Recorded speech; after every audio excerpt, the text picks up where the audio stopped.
Chaque année, on offre des fleurs aux mamans, on souhaite la bonne fête au papa. Mais très peu de parents reçoivent les outils nécessaires pour réussir leur rôle de parent. Les mois de mai et juin, juillet, sont des mois spécifiquement réservés aux parents, pères, mères et parents en général. Je vous donne quelques exemples de fêtes. Le mois de mai, nous avons la fête des mères, célébrée aux États-Unis le 10 mai. Elle se célèbre en général le deuxième dimanche du mois de mai. Et dans l'espace francophone, notamment en France et dans beaucoup de pays africains, cette fête des mères est célébrée le 31 mai cette année. Et c'est le dernier dimanche du mois de mai chaque année.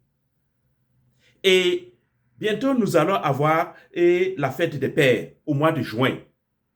Et le troisième dimanche du mois de juin, et cette année, ça tombe sur le 21 juin 2026 aux États-Unis, comme dans l'espace francophone en France ou dans d'autres pays africains.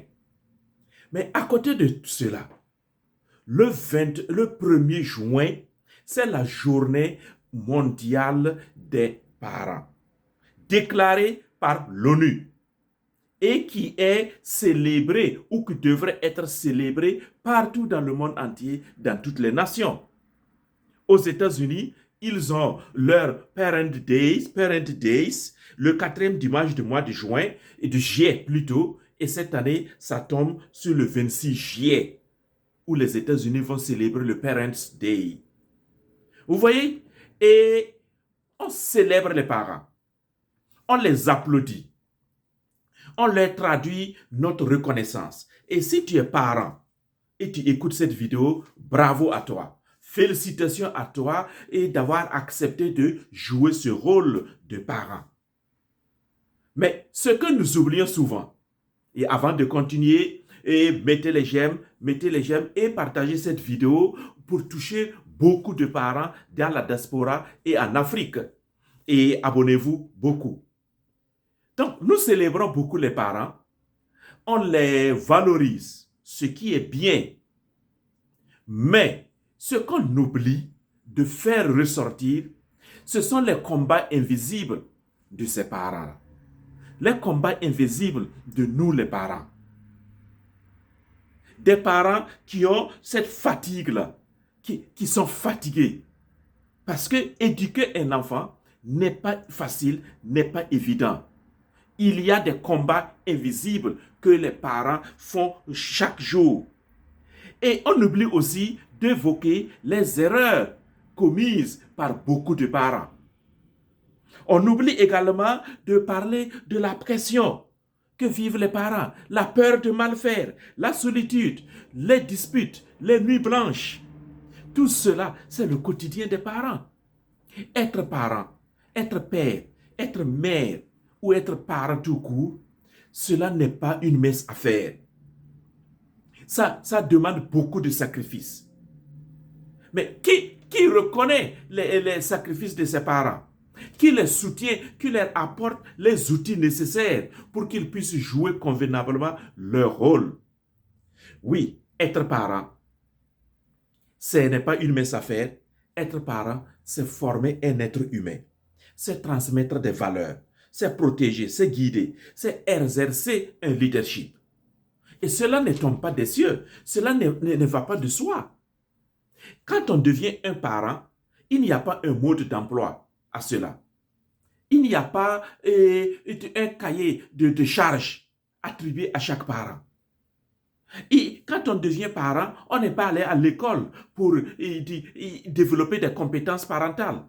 On est devenu parent et il y en a même qui ont été surpris de devenir parent. Un beau matin, on leur annonce, boum, ils disent, oh, je n'étais pas prêt, j'étais pas prêt. Mais en attendant, tu y es, tu es devenu parent, tu es devenu père, tu es devenu mère.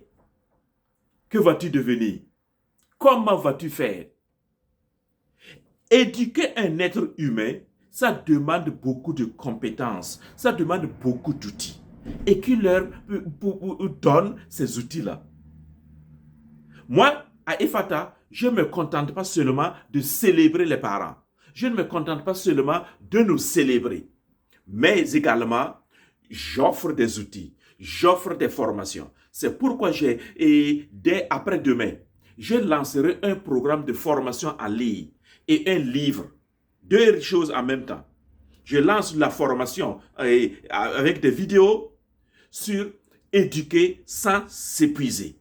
C'est le thème de cette formation en ligne spécialement dédiée aux parents. Éduquer sans s'épuiser. Parce que beaucoup s'épuisent. Et beaucoup passent le temps à crier. On n'a pas besoin de crier sur les enfants. Oui, on a dit, il est interdit de frapper. Le châtiment physique. Mais comment est-ce que les parents vont faire s'ils ne peuvent plus frapper? Comment guider les enfants? Dans cette formation, tu auras tous les outils nécessaires et toutes les compétences nécessaires pour devenir le parent que tu dois devenir pour tes enfants. Tes enfants ont besoin d'un parent joyeux, ont besoin d'un parent miroir, ils ont besoin d'un parent qui leur inspire, ils ont besoin d'un parent qui leur donne envie de grandir et d'impacter leur génération. Dans cette formation, éduquer sans s'épuiser, tu vas découvrir tous les outils qui te permettront d'atteindre ces objectifs-là et de devenir le parent vraiment dont tout le monde rêve. Et en même temps, samedi, je vous parlerai de mon livre aussi. Gratitude et reconnaissance aux parents pour un leadership parental. On va développer le leadership parental. On va permettre aux parents d'être des leaders. Imaginez-vous, beaucoup d'enfants sont dans nos maisons. Mais qui inspire les enfants? Qui impacte les enfants? Souvent, ce ne sont pas nous les parents. Ce sont ceux qui sont au dehors, des gens à la télé, sur les réseaux sociaux et dans les écoles. Les écoles, les enseignants ont souvent plus d'impact sur les enfants que nous les parents. Pourquoi? Parce qu'ils essaient de développer un certain style de leadership que les enfants recherchent. Alors, parents, quel type de leadership? Est-ce que tu connais même ton style de leadership qui peut marcher aujourd'hui? Ce livre-là va te présenter les différents styles de leadership.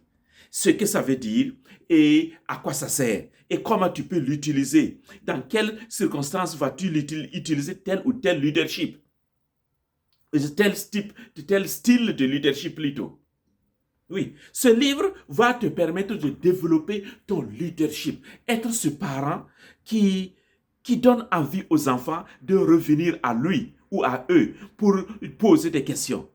Mais pas aller sur les réseaux sociaux seulement et s'informer à partir des réseaux sociaux ou à partir de leurs camarades, à partir de leurs enseignants.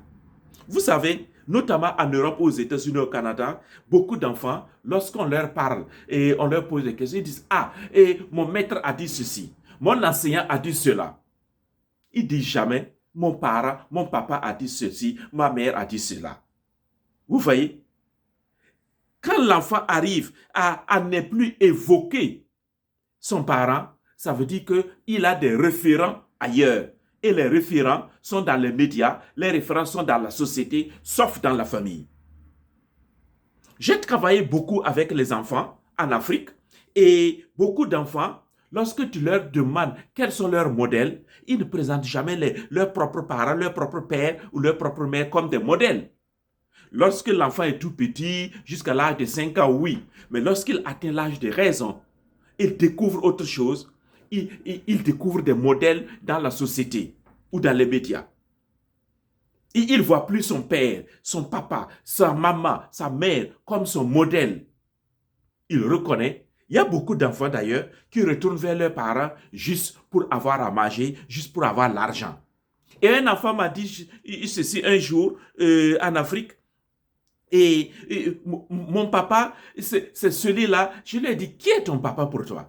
Il dit, mon papa, c'est celui-là qui me donne mon argent de poche. Vous voyez comment un enfant peut arriver à réduire le rôle parental à celui de fournisseur, à celui de pourvoyeur d'argent. Tu es là juste pour apporter à manger. Ton rôle, c'est juste pour donner l'argent. Et si tu ne donnes pas, il s'en plaint. Ça, c'est un rôle, attribuer un rôle réducteur aux parents. Mais comment les parents vont faire pour sortir de cela? la formation Éduquer sans s'épuiser et le livre Gratitude et recommandations aux parents. Et ça, ce sont des outils que l'on offre aux parents. Alors, rendez-vous à samedi dans la prochaine vidéo de samedi après-demain où je vais lancer ces deux outils pour vous. Et je vais les mettre dans l'école du couple et de la relation et vous pourrez aller là-bas et dans le lien et le lien sera indiqué dans la vidéo et vous allez voir qu'est-ce que vous pouvez faire. Oui, ce sont des livres à prix abordable pour tout un chacun. Alors déjà, bonne fête à tous les parents, père, mère. Bonne fête à vous tous. Que durant le mois de mai, juin et juillet, c'est votre moment. 3 mois dédiés aux parents, père, mère. Alors, bonne fête aux parents qui m'écoutent. Beaucoup de courage à vous tous. Vous qui peinez chaque jour pour qu'il y ait à manger, pour qu'il y ait et les enfants aient une direction. Vous qui faites des nuits blanches. Je vous tire mon chapeau. Je nous tire, parce que je suis dedans, je nous tire mon chapeau.